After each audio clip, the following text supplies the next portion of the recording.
Fala galera, saudações vascaínas, começando mais um vídeo aqui no canal, eu sou o Juninho, você está no canal Machão da Gama para mais um giro de notícias, a segunda edição dessa quarta-feira, para a gente atualizar aqui as informações do nosso Vascão, véspera de clássico, né? Amanhã o Vasco enfrenta o Botafogo pelo Campeonato Carioca e o Vasco está muito desfalcado, né? Para essa partida, o Vasco terá pelo menos 7 desfalques para esse jogo contra o Botafogo. A gente vai falar sobre isso e tentar aqui encontrar uma possível escalação para esse jogo de amanhã contra o Botafogo. Vamos falar também sobre Capasso, né? Mais um dia se passou e nada do Capasso ser anunciado. O que será que está acontecendo, né? O jogador está aí no Rio de Janeiro desde domingo, hoje já é quarta-feira, nada do jogador ser anunciado. Vamos falar também sobre algumas questões aqui de justiça, né? Na parte da manhã, teve a informação do Germancano acionando o Vasco na justiça e agora a gente tem a informação do Fernando Miguel também fazendo a mesma coisa. Enfim, vamos atualizar a situação de reforços aqui também. O Vasco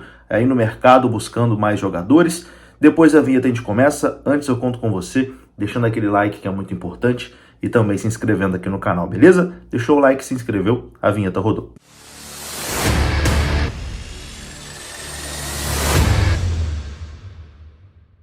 Então bora lá, meus amigos, começando mais um vídeo. Vamos aqui direto para os assuntos, sem enrolação. Primeiro eu peço desculpas, né, pelo atraso nessa segunda edição aqui do nosso Giro de Notícias. Como vocês podem perceber, não estou em casa, não estou no estúdio e esse foi o motivo, né, do vídeo ter atrasado, mas o conteúdo será entregue como todos os dias, né? 2 vídeos, um na parte da manhã e um na parte da tarde. Esse parte da tarde está saindo agora nesse finzinho de noite, né? Mas agradeço você que ficou aí esperando e está aqui acompanhando mais uma edição do nosso Giro de Notícias. Bom, a gente começa aqui falando de Fernando Miguel. No vídeo da parte da manhã, eu trouxe aqui a informação sobre o Germancano, né? Que acionou ali o Vasco na justiça por conta de FGTS, etc e tal. E agora foi a vez de Fernando Miguel. Fernando Miguel acionou o Vasco na justiça cobrando direito de imagem. E segundo a ação, o ex-jogador do Vasco tinha um acordo com o Vasco que não foi cumprido, né? E o valor cobrado é de R$ 726 mil. Provavelmente o Fernando Miguel vai ali na mesma situação de Germancano, né? Vai ser encaminhado para o RCE, que é um acordo que o Vasco fez, né? Para virar a SAF. E aí uma parte da receita sempre vai para o RCE e o RCE vai pagando ali os credores do Vasco. Então deve ir lá para o final da fila e vai recebendo aí aos pouquinhos, bem provável. Mas é para a gente ver como estava complicada, né, a situação do Vasco. Vira e mexe aparece aí algum jogador colocando o Vasco na justiça porque o Vasco infelizmente não conseguia, né, honrar com seus compromissos. Foi Germancano e agora Fernando Miguel, os dois que jogaram juntos ali no Vasco em 2020. Bom, mas tem o outro lado da moeda aqui agora, o Vasco colocando alguém na justiça, tá? O Vasco acionou a Forte Aliança na justiça por falta de cumprimento nas obrigações do contrato de patrocínio. O Vasco entrou na justiça contra a Forte Aliança, que foi patrocinadora do clube ali entre 2021 e 2022. Segundo a ação do Vasco, a empresa não cumpriu com as obrigações contratuais e o jurídico do clube buscou um acordo, mas a empresa também não efetuou ali os pagamentos das parcelas. O Vasco está cobrando aí da Forte Aliança algo em torno de R$ 508 mil. Então, teve o Vasco sendo acionado, mas tem o Vasco também acionando os outros na justiça. Bom, e agora vamos falar aqui sobre Vasco e Botafogo, né? Clássico amanhã no estádio do Maracanã, mais de 40 mil ingressos já foram vendidos, a grande maioria aí para torcedores do Vasco, né? A torcida do Vasco, mais uma vez, vai tomar conta ali do estádio do Maracanã. Quem não for ao Maracanã pode acompanhar essa partida pela Cazé TV. Vasco e Botafogo terá transmissão exclusiva da Cazé TV. Afinal de contas, são 2 clubes que têm acordo, né, com a Cazé TV. A Cazé TV fechou com o Vasco e com o Botafogo. E esse é um jogo exclusivo, né, da Cazé TV. Você pode acompanhar de graça aqui no YouTube, ao vivo e de graça. Amanhã, 8h30 da noite. E o Vasco terá muitos problemas, né, para essa partida contra o Botafogo. O Vasco precisa muito, né, vencer essa partida visando classificação. O Vasco, se não vencer amanhã, principalmente se perder, o Vasco praticamente dá adeus aí as chances de classificação para a semifinal do Campeonato Carioca. Vai ficar dependendo aí de outros resultados. Por isso é importante demais o Vasco vencer essa partida. Mas o Vasco terá 7 desfalques, né? Problemaço aí, 7 desfalques. Vamos aqui para a lista, né, de jogadores que não vão poder atuar amanhã contra o Botafogo. Léo Jardim, goleiro, por conta do regulamento, né? Esse jogo é válido pela terceira rodada e na terceira rodada ele ainda não estava inscrito. Ivan, goleiro, a mesma situação. Thiago Rodrigues, goleiro, a mesma situação. Robson Bambu, fora por lesão. Jair, fora por conta do regulamento também, a mesma questão ali do Léo Jardim e do Ivan. Marlon Gomes, fora por lesão. E Figueiredo também fora por lesão. Então, 7 desfalques. Vamos aqui, então, tentar montar esse time do Vasco, né? Esse provável time do Vasco que deve entrar em campo amanhã contra a equipe do Botafogo. O Vasco deve ir com Halls no gol, Puma Rodrigues na direita, Miranda, Léo Pelé e Lucas Piton na esquerda.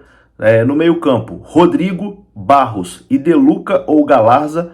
E na frente, Alex Teixeira, Gabriel Peck e Pedro Raul. O treinador é Maurício Barbieri. Então deve ser por aí, né? Essa escalação do Vasco da Gama amanhã contra o Botafogo. Eu acho que o ponto mais frágil do Vasco nesse momento é o meio-campo, né? Com Rodrigo, Barros e provavelmente ali o Galarza ou o Deluca. O Rodrigo e o Barros são dois jogadores da base que foram bem contra o Fluminense, mas assim, são jogadores que ainda não estão totalmente prontos, né? Para serem titulares do time do Vasco. Então, assim, é muita responsabilidade para a molecada comandar esse meio-campo aí, o que mostra, né, que o Vasco precisa se reforçar muito aí para essa temporada de 2023. Falta muita coisa, eu sempre venho batendo aqui nessa tecla no canal, né, que falta muita coisa ainda para o elenco do Vasco ser competitivo, e eu acho, né, que o planejamento está muito lento. O planejamento aí do Paulo Brax está muito lento, mas essa é uma opinião pessoal minha, não sei se vocês concordam ou não. Enfim, já que a gente falou aqui de planejamento, de reforço, etc e tal, vamos entrar nessa pauta, né? Que é uma pauta que a torcida gosta bastante, que você que acompanha aqui o canal gosta bastante de saber. A gente começa falando sobre o Capasso, né? Eu achei que o Manu Capasso seria apresentado hoje, mas já são aqui quase 10 horas da noite, né? O momento que eu tô gravando esse vídeo, e nada do Manu Capasso ser anunciado aí oficialmente pelo Vasco. O jogador já está no Rio de Janeiro desde domingo, ele acompanhou inclusive o jogo contra o Fluminense lá no Maracanã, já realizou exames, né? As informações que a gente tem é que ele realizou exames, que estava tudo certo ali nos exames, inclusive o jogador já estava treinando no CT Márcio Barbosa, mas o anúncio oficial ainda não aconteceu. E se o anúncio oficial ainda não aconteceu, é porque o negócio não está 100% consolidado, né? Porque o anúncio só acontece quando está 100% consolidado. Deve estar faltando um detalhezinho aqui, um detalhezinho ali, mas a tendência é que o Manu Capasso seja anunciado aí a qualquer momento. Talvez amanhã, né, esse anúncio do Manu Capasso aconteça. Que novela nessa situação do Capasso, a gente fala aí da negociação do Vasco com ele desde dezembro, né, e até agora o jogador não foi anunciado. Já está no Rio de Janeiro, vai ser anunciado a qualquer momento, mas oficialmente ainda não é jogador do Vasco, falta a assinatura, né? Falta assinar. Bom, e agora a gente fala aqui de um outro jogador que teve o nome ligado recentemente ao Vasco da Gama, e a torcida pergunta bastante, né, sobre a situação desse jogador, que é o Gustavo Coedjar, jogador do Al Hilal, que aqui no Brasil jogou no Flamengo, e ele estava, né, no elenco do Al Hilal, que eliminou o Flamengo na semifinal do Mundial. Além do Vasco, o Internacional também tem interesse nesse jogador. As informações é que o Vasco chegou a negociar com ele, etc e tal, mas a informação que temos de momento é que a saída do Gustavo Coedjar lá do Al Hilal é muito complicada, porque o Al Hilal está enfrentando uma sanção que impede o clube de assinar com outros jogadores, está impedido de contratar. Então, já que o Al Hilal não pode contratar, não está querendo deixar ninguém sair, né? Principalmente um Gustavo Coedjar, que é um jogador muito importante para a equipe do Al Hilal. Então, o Vasco esteve perto ali de chegar num acordo com o Gustavo Coedjar antes do Mundial de Clube, e o Inter também tem interesse nesse jogador, mas o Al Hilal dificulta bastante, né, a saída do Gustavo Coedjar por conta dessa sanção que o clube está sofrendo, não pode contratar, então não quer liberar nenhum outro jogador. Lembrando que a CBF ontem aprovou o aumento, né, no limite de estrangeiros de 5 para 7 em cada partida, então com certeza o Vasco vai contratar mais jogadores estrangeiros, né? Tem vaga para mais 3 aí no elenco do Vasco, e com certeza o Vasco vai buscar jogadores estrangeiros. Eu vou ficando por aqui. Se você gostou do vídeo, deixa o like, que é muito importante, se inscreva aqui no canal. Saudações vascaínas, até a próxima, fui!